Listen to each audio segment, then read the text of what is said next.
Okay, good morning and welcome to Just Daf It. Daf It. We're learning Kesubos stuff, Chavav number 26. As you can see, my beard is getting longer and longer and longer. I might have to call myself a rabbi soon. If you don't know, this is all part of Yeshiva's YouTube. A yeshiva that offers 40 shiurim a week and is also, in larger scale, part of Rebel Productions, which is a production company that I have formed, Rebel standing for Rav Ben Sion Lang. So in truth, it's really part of my name, Rav Ben Sion Lang. But again, it's the word rebel, so you have to make the decision. A rabbi who's a rebel? Oxymoron, huh? All right, let's get started. It's a short daf today. Not going to be so long. We have a great share, and we also have a great Ian with Ben Sion share for you today. Talk about a woman who's captured, who's put in jail actually, to be more precise, put in jail. A woman is put in jail by Goyim. We assume she's violated or not. And is it different than a woman who's taken captive by non-Jews, where we assume technically she is violated? We have an assumption, at least a suffix, that she was violated and she's asura to the kuna unless we know otherwise. Let's get started. We're going to continue to talk about Chavav and Aleph, talk about the idea whether you can be ma'alef and truma, to assume we're getting truma, midol raisa, we could assume he's a kohen or not. I mentioned yesterday the psak halachazim to be that you can bring it as a raya, and I think the Gemara is pretty clear here on Chavav and Aleph that you could bring it as a raya. Let's get into the Gemara. Tanya, about 6 or 7 lines down, the last word of the line, Chavav and Aleph, Tanya, Rosh Hashanah Omer, Shem's truma chazaka lakuna, just like the fact that he gets truma, eating truma midoraisa, even it seems, it's a proof that he's a chazaka. It's an assumption he's part of the kuna. Kach ma'aser rishon chazaka lakuna. Also, if you see him eating ma'aser rishon, it's an assumption he's a kohen. Ba'achol based in ena chazaka. However, if you get a portion, something, all right, seemingly truma in based in, it's not a chazaka. It's not a good assumption that he's a kohen. Like, well, this doesn't really make sense, right? It should be, if he gets it in front of Beis Din, that's more proof that he is a Kohen. We'll have to explain this Gemara in a second. The Gemara says, Ma'aser Rishon the Levi, the middle section of this Brisa, Ma'aser Rishon the Levi, who? It belongs to the Levi. How is it proof that he's a Kohen? It proves he's a Levi. The Gemara says, Kurelaz ben Azari, the Sanya Truma, the Kohen, Ma'aser Rishon the Levi, different Rabbi Akiva. Rabbi Akiva holds Truma is ideally given to a Kohen. It's like, ideally, you have to give it to a Kohen. And Ma'aser Rishon, you give it only to a Levi, according to Rabbi Akiva. Kurelaz ben Azari, Omer, Ma'aser Rishon, Afla Kohen. He holds Ma'aser Rishon is not exclusively given to a Levi; it's also given to a Kohen. The Gemara says, "Amar Damar Elazar ben Azariah Afla Kohen, the Kohen with the Levi miyamar." And to prove the fact that he's getting Ma'aser Rishon that he's a Kohen. He says you can give it also to a Kohen, but he can also be a Levi. The Gemara says, "In Basra de Kansinu Ezra." We're talking about the time period after they came from Bavel, and Ezra gave a knas to the Leviim, and they didn't come up. According to Elazar ben Azariah, because Ma'aser Rishon could definitely be given to Kohanim in addition to the Leviim, so therefore he penalized the Leviim that Ma'aser Rishon is exclusively given to Kohanim, so therefore it's a proof that he's a Kohen. The Gemara says, V'dilma ikru v'yabule, since technically the halacha is midoraisa that the Levi could get Ma'aser Rishon, maybe it happened that he was a Levi and he got Ma'aser Rishon. How do you know he's a Kohen? The Kohen. We know this child, we know his father, we have a chazak, an assumption, we know previously that his father's a Kohen. However, there's a rumor going around that maybe the son is the product of the Kohen, his father, having relations with a grusha or a chalutza, meaning he's a chalal, and his chalal is not entitled to truma. And we see that this child, they gave him in the threshing house, in the threshing floor, where they're giving out portions of truma and ma'aser, they gave him ma'aser rishon. So this is going to be a proof that he's a Kohen. Levi, the lav Levi, who Ma'ikal Meimar, Ben Grusha, Ben Chalutzahu. So the Gemara says, you can't say he's a Levi, right? Because his father's a Kohen. Ma'ikal Meimar, maybe what are you going to say? Ben Grusha, Ben Chalutzahu. Maybe he's the product, like the rumor spreading that he's a Chalal, right? Lomi Ba'i, Laman Damar, Ma'aser Rishon, Asal Azaram, Lo Yavule. According to Machlokas, right? Ma'aser Rishon, is it considered chulin that even a Yisrael could eat it, or it's asal azarim? According to the Mandamar, it's asal azarim. Only a Levi or a Kohen could eat it. They're for sure not going to give it to a chalal. I feel the Mandamar Ma'aser Rishon model azarim. You can give it to a Yisrael. How do you mispak luhu albatorus chaluka liyavule? Right? Maybe he could eat it, right? But the fact that they actually give it formally to him as a present in Beis Agranos and the threshing floor, that would never happen. So therefore, we can assume the rumor is false and he's really a Kohen. So now let's analyze the last part of the Bryce. He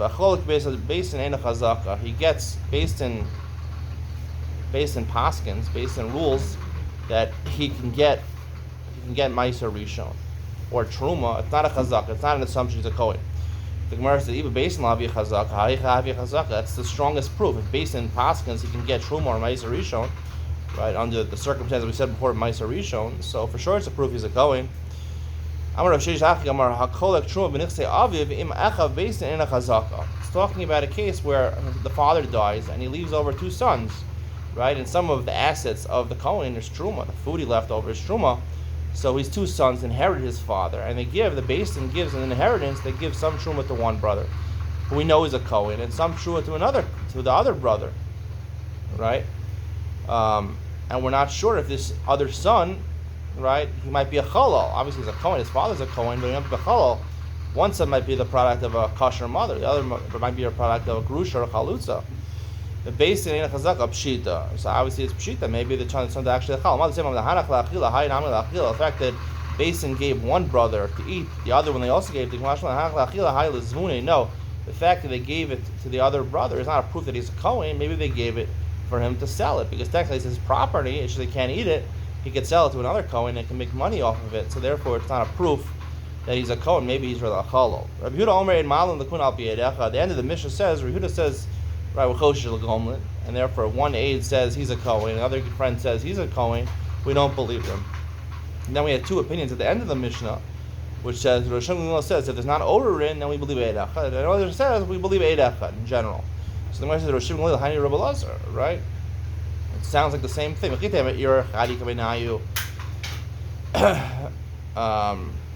That the question is, meaning one person is protesting, one person is saying, even though we have an aide who says this guy's a Kohen, one guy's protesting and he's saying, I don't think he's a Kohen. So only one protest. Is significant enough in order to delay this guy from getting Truma, from asserting that he's a Kohen. He needs two people for Irar. Everyone agrees in order for a protest to be valid, it has to be at least two people. We have a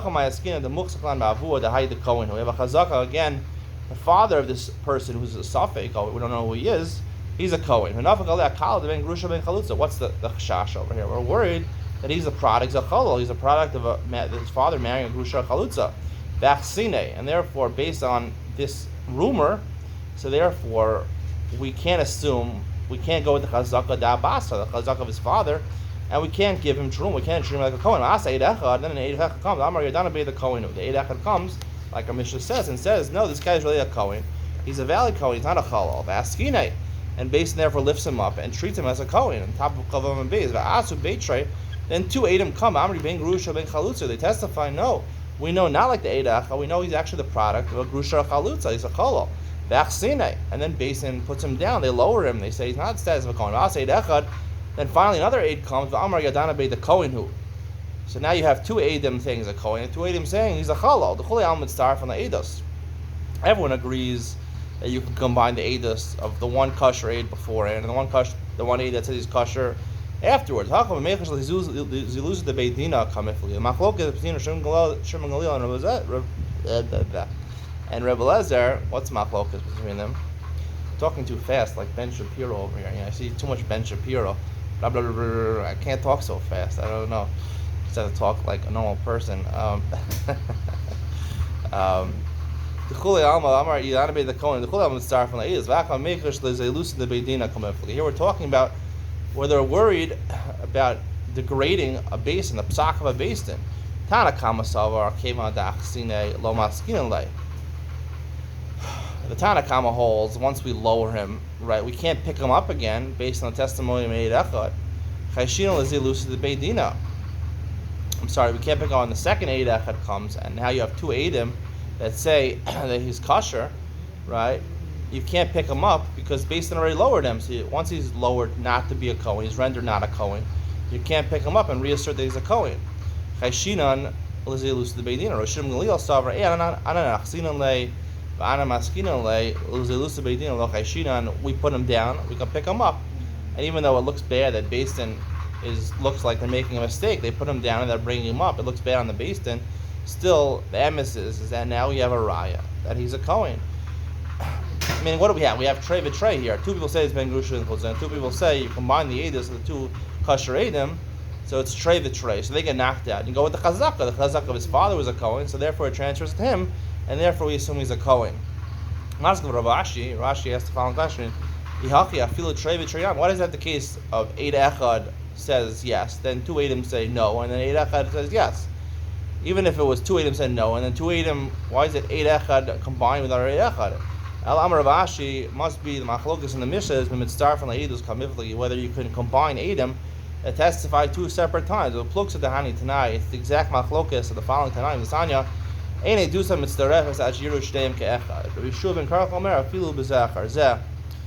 This first machlokas, the Bryce is going to quote two different machlokas. The first disagreement is whether if two people are testifying by the same loan or the same thing happened, just one person says, I saw the loan, another person says, yeah, this person admitted to me that he's chayav $100 to this person. So they're testifying the same thing, they're just testifying about different points in time, but they come to Beis Din at the same time. So does that work or not?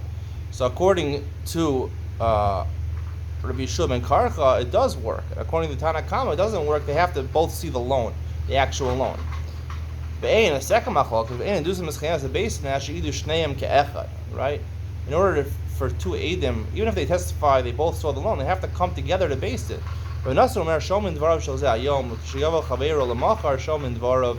He says they don't technically have to come to Beis Din if it's late in the day. One aid comes at night, and closer to Shkia, and one aid comes the next day.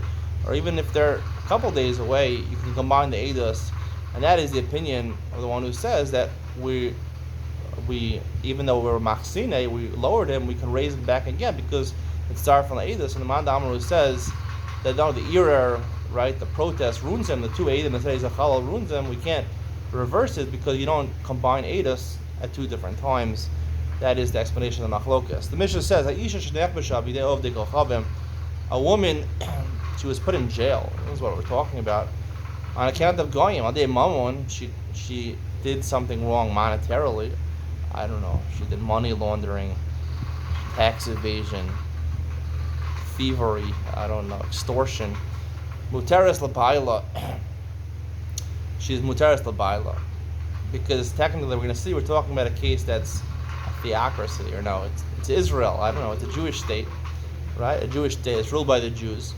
So even though the Goyim, right, there's an Arab court or something like that in Israel, they put her, right, since it's ruled by Israel, it's ruled by Jews, the place, so therefore, the Gemara is going to explain, so therefore, they want to, retrieve their money. If we see that she's violated this woman, right, and she's going to be asura to her husband, we'll explain that the Mishnah is talking about if she's violated, we can assume she's usher to everybody if it was for a capital offense. For money, she's not usher even to a Kohen, because they don't want to lose their money, because we know that if she's violated, that'll ruin her value, and we're not going to pay them the money. We're not going to give them the person, her husband, who's not going to want to retrieve her from Beis Din, right? He's going to pay off the debt. She owes money to Goyim, or she's put in jail for a monetary offense. She has to pay a restitution, and the husband's not going to want to pay that back if she's violated, but she's going to get through it to him. Ali de nafashas. However, if it's a capital punishment, right? The Arabs have decided that she is liable to death penalty. Asura l'bayla, she's usher to a husband because we assume they violated her. And Rashi says even to Yisrael she's usher because we assume she did it baratzon, because they're nahag ba minhag hefker. When they put her in jail and they're about to kill her, they treat her like hefker over there, and she went along with it, and she did it baratzon also. So therefore, even though somehow we actually retrieved her from jail and she wasn't actually executed, she would still be asura to bayla even in Israel. Tosfos agrees with Rashi for a different reason. Tosfos says the reason is because she'll want to be mafkir herself in order to save herself. She'll make a deal to them. Listen, I'm really chayav misa. I'm really chayav execution. Don't execute me. I'll sleep with you. So she does that, and she's saved. So therefore, she violated baratzon. She was violated baratzon with consent. She's usher to her husband, even in Israel. Some Rishonim learned this Mishnah is talking about only to a Kohen, because we assume a woman would not, like the Gemara says on Daf Nun Aleph, if she's a shvuya, if she's captured by bandits or by non-Jews, we assume she's only nensa. We don't assume she actually did it willfully. So they interpret this Mishnah is only talking about the Kohen, even though the Mishnah says it's Surah L'Baila. This doesn't differentiate between a Kohen and Yisrael. We'll have to explain. I think that the logic is like Rashi and Tosfos, but I have a little different explanation to explain why even to Yisrael would be Aser. So the Gemara says, "Amar Rav Shmuel bar Rav Yitzchak, Amar Rav Lo Shanu Ela Shiad Yisrael Tkifa of the Chachav." This whole Mishnah is talking about in a Jewish state where Jews are stronger than the non-Jews. Amayad of the Chachav Tkifa La'atzman in a non-Jewish state, right? I feel like they mamun asur l'bayla, even if they took her for a monetary offense or to collect money, all right? Someone owed money, so they're taking her. We'll see, take her as collateral, or she did a monetary offense. You have to do restitution. You have to pay back money or bail. Asur l'bayla, she's usher to her husband. Now, technically, in a place like America or something like that, where she's taken prisoner for she did something wrong financially, white collar crime. I don't know if this halakha would apply. I don't know why, because the Gemara says when non-Jews are stronger, so they violate her even for money. Don't know if this is true in the jail system. I don't know. I mean, you hear terrible things. Jail is a terrible, terrible thing. Maybe they do. I don't know. I've never been in jail, thank God, and hopefully I will never be in jail. But I mean, we're all in jail. Talked about this week's parsha. Last week's parsha was Masai. Talks about Gullus. You go to Gullus. If you kill B'shogi, you go to Gullus. Kill unintentionally, you go to Gullus. It's kind of a weird punishment. Gullus is like jail, you know. You go to the city. You can't leave the city. Ari Mikla. You have to stay in the city. It's a nicer jail. You have a whole city there, but you know, you killed B'shogi. You didn't even do it on purpose, and you have to go to jail maybe for the rest of your life, separated from your family, till the Kohen Gadol dies. It's kind of crazy, you know. So I liken to the Shari Tshuva's mashal at the beginning is example at the beginning of what it's like. You know, we're in jail. We're born into jail, kind of, sort of, and you know, we have an opportunity to get out, right? The people who are in jail with you, they dig a hole out to escape from jail. And you say, I don't want to go through that hole, because that's like doing tshuva. Tshuva is our ability to escape from jail.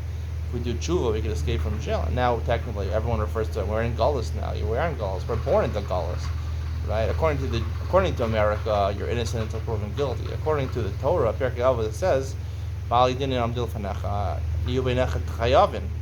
you're guilty until proven innocent. That's actually the way it actually works here in the court system in Israel. You're guilty until proven innocent. So you have to prove the innocence over here. That's the Jewish way of looking at it, that you're guilty until proven innocent. You're born into jail, you know. That's the end of Seinfeld. Seinfeld, the last final show in Seinfeld, you know, they were living the best life. They were having a great time, you know. They weren't tied down by marriage. They weren't tied down by their kids. They're having a great time, except for the fact that they were in jail, and that's what portrayed at the end of Seinfeld.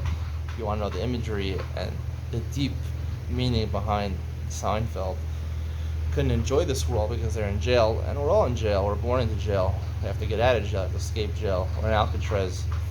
Maybe people have escaped Alcatraz or not. There was a famous incident. We don't know if they escaped or not. There was someone who broke out of Alcatraz, but we don't have no recollection. We have no proof that they actually survived. They had some sort of boat. Don't know if they survived the waters of the San Francisco Bay. Anyway, so I don't know what happens in jail, but it sounds like from the Gemara that if it's a non-Jewish jail, they're violated. That's just the way it is. Even for financial crimes, white-collar crimes. Meisiv Rava, hey, Rabbi Yossi HaKohen, Rava asked the following question. Hey, Rabbi Yossi HaKohen, B'tzchari ben HaKatzal, Rabbi Yossi Bas Yisrael Sharuno B'Hurana Ba'Ashkelon. She was taken, this is not exactly, she didn't do a financial offense over here. She was taken, someone owed someone money, and they couldn't pay their debt. So who would they take as the mashkon? Who do they take as the collateral? The wife. In Ashkelon, close to Gaza, and the people separated from her. Even after she was freed, they assumed she was violated by the non-Jews. However, there were Edom over there that were made. They come and testify. We didn't know she was taken captive. They say, sort of like a pesha us or pesha hit here. They say she was taken captive. We know she wasn't in seclusion with them, and surely she wasn't violated. Chachamim said to the family who distanced her, if you're believing them that on their basis, these Edom that say that she was taken as collateral, you have to believe them that she wasn't secluded and she wasn't violated. You don't believe that she wasn't violated. Don't even believe that she was taken captive through a mashkalon. Ashkelon at that time, the Gemara, was part of Gaza, was part of Plishtim, Eretz Plishtim, the Palestinians. Bekasani Hurana, it says Dafka in this brisa, Hurana, she was taken as a mashkalon, which is more severe. She's taken as a collateral.